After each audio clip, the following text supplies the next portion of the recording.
Ընդհանուր առմամբ ասում եմ, որ մենք դրական ենք գնահատում քննարկումները, որոնք տեղի են ունեցել թուրքական կողմի եւ վարչապետ Փաշինյանի եւ Թուրքիայի նախագահ Էրդողանի միջեւ։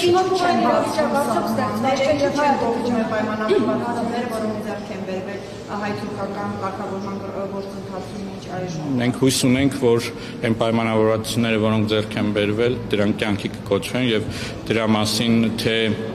փակ հանդիպման ժամանակ, թե նաեւ վստահաբար հանրային կերպով մշտապես մեր դիրքորոշումը արտահայտում այս բան ժամկետների մասին ոչինչ չեմ կարող ասել։ Ես չէի գնահատի։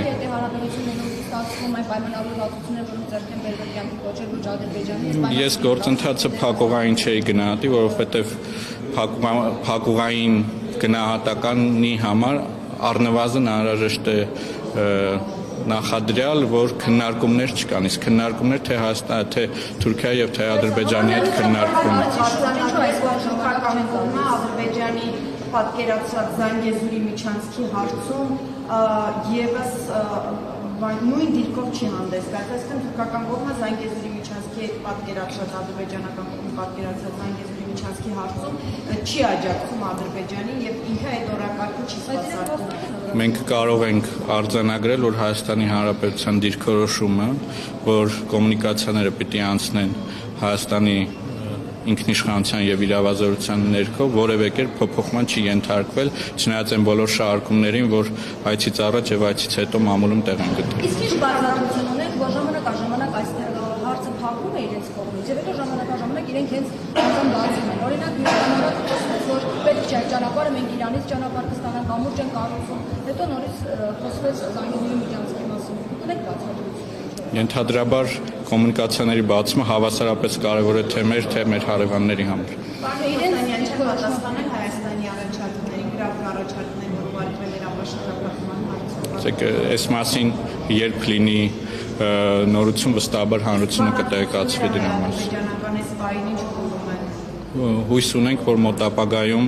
կշարունակվեն այդ բանակցությունը։ Այսինքն այս պահին չկա քննարկում Բաքվի հետ համաձայնությունից հետո այս պահին գործընթաց չկա։ Գործընթացի համար հանդիպում է անհրաժեշտ, հույս ունենք, որ կլինի հանդիպում այդպես։ Այդ մասով ինչ-որ քննարկում։ Հայկական կողմը դրական է տրամադրված եւ հաշվի առնելով, որ մենք պատրաստ ենք ստորագրել խաղաղության պայմանագիրը, մենք կողմ կլինենք նման հանդիպման անցկացման։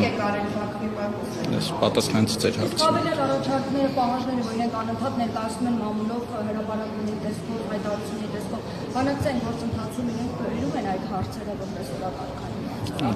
Հարցին բազմիցս պատասխանել։ Իսկ երեկվա հայտարարությունը, բայց իրենք շարունակում են Կանևի երեկվա հայտարարությունը, այս բանակցությունների զուգահեռ ասում է Հայաստանը ռազմական հանցագործ պետություն է Պակիստանյան։ Սրան Հայաստանի ապօրինապարության Վստահաբար նման հայտարարությունները չեն օգնում, որպեսզի կառուցողական եւ փոխըմբռնման մթնոլորտ ձևավորվի հետագա քննարկումների համար եւ հույս ունենք, որ նման հայտարարություններ ապագայում չեն հնչի։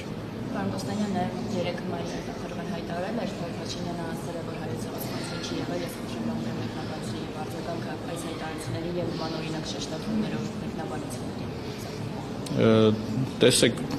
դժվար է մեկնաբանել մի բան, որը մեկնաբանելու համար այս կամ այն անձի մեդիագրագիտության վերաբերյալ պիտի գնահատական տամ, այնուամենայնիվ Հայաստանի եւ Ռուսաստանի միջև կան բարեկամական եւ դաշնակցային հարաբերություններ, դրա համար թույլ տվեք զերծ մնալ, եթե չեմ սխալվում, այդ հայտարարությունը նաեւ այդ մեկնաբանություններում այլ հատվածեր կար, կապված հայկական կողմի Հայաստանի Հանրապետության վարչապետի հետ, այստեղ միգուցե տեղին կլինի հիշել հայտնի խոսքերը, որ տվեք ինձ հենմանկետ եւ ես շուտ կտամ աշխարհը եւ կարծես մեր ռուսաստանցի գործընկերները հենմանկետ չգտնելով Ռուսաստանում այլ տեղեր են ման գալիս, բնականաբար Հայաստան-Ռուսաստան բարեկամական հարաբերությունների պարագայում հենմանկետի տրամադրում մենք կարող ենք քննարկել, բայց այնուամենայնիվ ցանկալի չէ։ Պարոն Կոստանյան, իսկ Թուրքիայի նախագահը վարչապետն ասում էր, որ փոխադարձ հրավեր կլինի։ Հրավերը ընդունվել է Թուրքիայի նախագահը այցելի Հայաստան եւ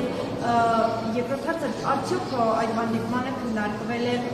քանի որ հայ-ադրբեջանական կարգավորման անդրադարձ եղել է, արդյոք քննարկվել է նաև Հայաստանի սահմանադրության փոփոխության Ադրբեջանի նախապայմանը, ինչպիսին է այս հարցում Թուրքիայի դիրքորոշումը։ Ինչ վերաբերվում է հրավերին, ապա հրավերը եղել է մասնակցելու Եվրոպական քաղաքական համայնքի հաջորդ նիստին, որը տեղի կունենա հաջորդ տարվա առաջին կիսամյակին գարնանը հավանաբար Երևանում, եւ որպես կանոն հյուրընկալող պետությունը պարտավորվում է հրավիրել այս ֆորմատի անդամ բոլոր պետություններին եւ որպես կանոն բոլոր անդամ պետությունները ղեկավարի մակարդակով մասնակցում են այդ քննարկումներին։ Հրավերը եղել է Եվրոպական քաղաքական համայնքի գագաթաժողովին մասնակցելու շրջանակներում։ Ասացի, որպես կանոն մասնակցում են բոլոր երկրների ղեկավարները։ Հարցը կկրկնեք։ Տեսեք, քանի որ դա ասացիք, անդրադարձ եղել է հայ-ադրբեջանական պրոցեսին, արդյոք Հայաստանի սահմանադրության փոփոխության հարցը, որը Բաքվի նախապայման այս պրոցեսում անդրադարձ եղել է, եւ Բաքուն ինչպես է վերաբերվում այդ նախապայմանին։ Քննարկվել է Հայաստան-Ադրբեջան կարգավորման գործընթացի ողջ սպեկտրը, մտքեր են փոխանակվել, ավելի ճիշտ կլինի նշել, եւ վարչապետը ներկայացրել է Հայաստանի Հանրապետության դիրքորոշումները, որ մենք չենք տեսնում սահմանադրական խնդիր, այն պարագայում, եթե ստորագրումից հետո կառաջանա նման խնդիր եւ մեր սահմանադրական դատարանը խաղաղության պայմանագրի այս կամ այն դրույթը կճանաչի հակասահմանադրական, ապա Հայաստանը պատրաստ կլինի նախաձեռնել այդ հարցի շուրջ լայն հանրային քննարկում, ինչ իրենց հանրակրվեի աջակցությունը կամ սրա վերաբերյալ Ռոմանի դիրքորոշումը համոզիչ եղել են վարչապետի հաստատները։ Ճիշտ չի լինի, որպեսզի ես մեկնաբանեմ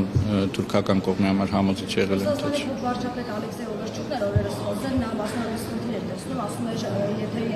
Եվրամիություն, ապա ինչպես է շարունակելու մնալ ատամում եւ բացի այդ հապկի հետ կապված եւս որ երկար կարծես ակնարկելով որ երկար չի կարող այսպես մնալ, պետք է վերջում Հայաստանը որոշում կայացնի։ Հապկի մասին մենք ոչ միայն ակնարկում ենք, այլ ուղիղ տեքստով ասում ենք, որ երկար մենք էլ ոչ թե ակնարկում ենք, այլ ուղիղ տեքստով ասում ենք, պատասխանեմ ձեր հարց, որ այսպես երկար չի կարող մնալ։ Ի վերջո, եթե հապկ գործընկերները, այդ թվում նաև Ռուսաստանի Դաշնությունը հանդես չկան քաղաքական հայտարարություններով, որոնց մասին խոսվել է դեռևս տարիներ առաջ Հայաստանի Հանրապետության սուվերեն տարածքի նկատմամբ հարձակումից հետո, ապա Հայաստանը կկայացնի վերջնական որոշումներ, ինչ վերաբերվում է Եվրասիական միությանը,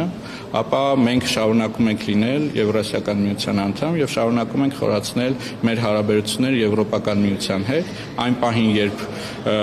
անհրաժեշտություն կառաջանա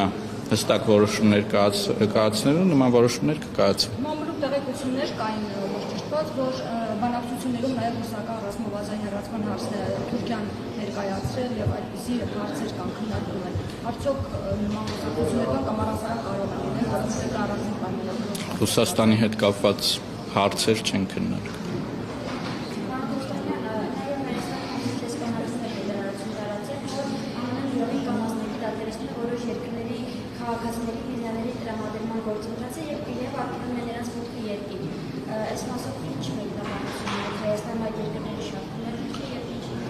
Կդժվարանամ այս պահին հարցին պատասխանել, խնդրում եմ գրավոր կերպով դիմեք, վստահաբար կպատասխանեմ։ Այն սահմանը, որ այդ սահմանից հետո դուք արդեն հստակ Հայաստանի իշխանությունը որոշում կկայացնի հապկից դուրս գալու հետ կապված, որովհետև մեկ տարուց ավել անընդհատ այս հայտարարությունները արվում են։ Հայաստանի Հանրապետությունը լինելով ինքնիշխան պետություն, ինքն է որոշում, թե երբ է ճիշտ ժամանակը այս կամ այն քայլը կատարելու համար։ Այս դեպքում մենք ավելի խոցելի չենք դառնա, եթե մենք փաստորեն դուրս ենք գալիս նաև հապկից եւ այս դեպքում Իսկ դուք կարծում եք մենք հապկ անդամ լինելով պակաս խոցելի ենք եղել։ Միկրոֆոնները թեք։ Պատասխանեցի ձեր հարցը։ Մի հարցը այնուամենայնիվ դուք հայկական եւ հայ-ադրբեջանական հարաբերություններին անդրադարձաք, բայց նախորդին իսլամական պետությունների համաժողովը աշխատադիրական հաստատություն ունեց եւ արտգործնախարարությունը անդրադարձել է հաստատած այնուամենայնիվ հետագային ձևակերպումներ շատ կոնկրետ արարության այսպես ասած Արևմտյան ադրբեջանցիների վերադարձի մասով կոնկրետ ձևակերպումներ են եւ հետաքրքիր է այս հաստատությունի գոյությունը ինչքանով է խանգարում խաղաղության պայմանագրի գործընթացին, հարաբերություններին եւ հարաբերս ինչ ազդեցություն ունի։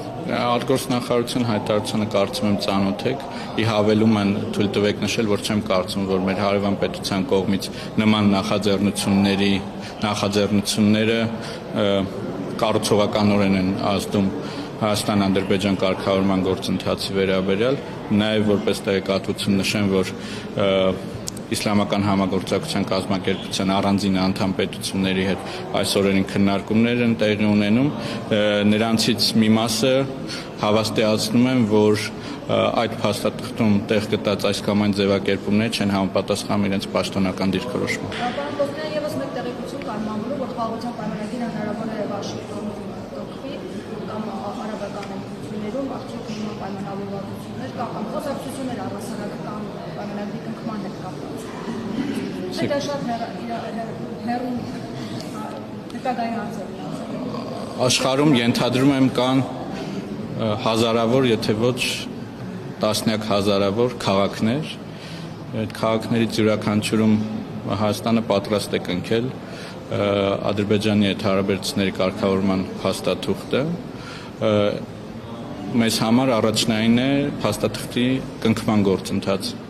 Բայց պարոն Կոստյան, բոլորը ողջունում են խաղաղության պայմանագրի, բոլորը ողջունում են խաղաղության պայմանագրի կնքումը, բոլոր երկրները այդպես դրական են համարում, բայց որևէ երկիր չկա, որ ազդեցություն ունենա եւ